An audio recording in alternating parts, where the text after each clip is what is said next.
Questions for reflection.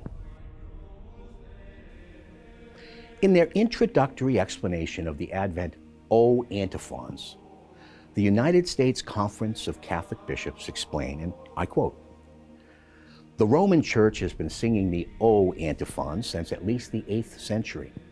They are the antiphons that accompany the Magnificat canticle of evening prayer from December the 17th to the 23rd. They are a magnificent theology that uses ancient biblical imagery drawn from the messianic hopes of the Old Testament to proclaim the coming Christ as the fulfillment not only of Old Testament hopes, but present ones as well.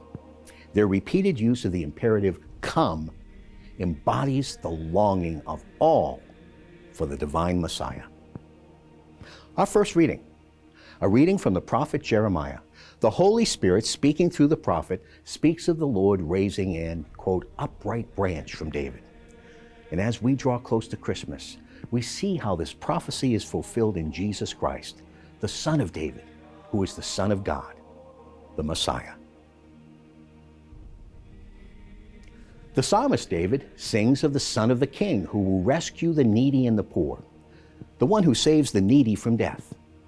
Jesus is the one whom the psalmist predicted. Remember, David is also a prophetic voice in the Hebrew Scriptures, and this psalm, composed in David's old age, is entitled a Psalm for Solomon. But as with all of the Psalms, with the eyes of faith, we should see the ultimate fulfillment of all of these Psalms in Jesus Christ. The author of the letter to the Hebrews in the New Testament begins that book with this important understanding, and I quote, "In many and various ways God spoke of old to our fathers by the prophets, but in these last days he has spoken to us by a Son, whom he appointed the heir of all things, through whom also he created the world." That's Hebrews 1, verses 1 and 2.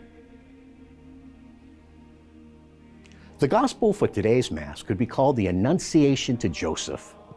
This angel of the Lord appeared to Joseph in that dream because the Lord had a plan to use him as an instrument in helping to bring about his loving plan of salvation for the whole world. Joseph was a man of prayer. He had an intimate relationship with the living God. His eyes were opened to see heavenly realities, and his life was opened to their effects. That's what prayer does for a man. It opens his eyes, his heart, his life to heavenly realities, and the grace which alone can effect ongoing conversion. The angel had a message from the Lord, specifically for Joseph. Joseph was disposed to listen to this message because he was a man who walked with God, a man of living faith. You know, the word angel means messenger. Joseph had a specific vocation, a calling from the Lord, and it was that specific vocation which informed everything in his life. We each have a specific vocation, one that is unique to us. And when we discover it, or rather when we learn to submit to it in love and for love, our lives are forever changed. Our eyes are opened, and we begin to see heavenly realities. We learn to live a naturally supernatural life as we receive and cooperate with grace, as we say yes to the Lord. You see, Joseph gave his own yes to the Lord. In Latin, he gave a fiat. The word means, "Be it done unto me." He did not speak with words, but with action. He did what the angel commanded. He exercised his freedom by saying yes to God's invitation. His response was his own song, his own Magnificat, or hymn of praise. We are all invited by grace to live lives which are increasingly given over to God and to His will. And when we really begin to do so, we will find everything else for which we long. We will find the source of true joy, Jesus Christ, whom Joseph held in his arms and worked alongside of in the carpenter shop of Nazareth.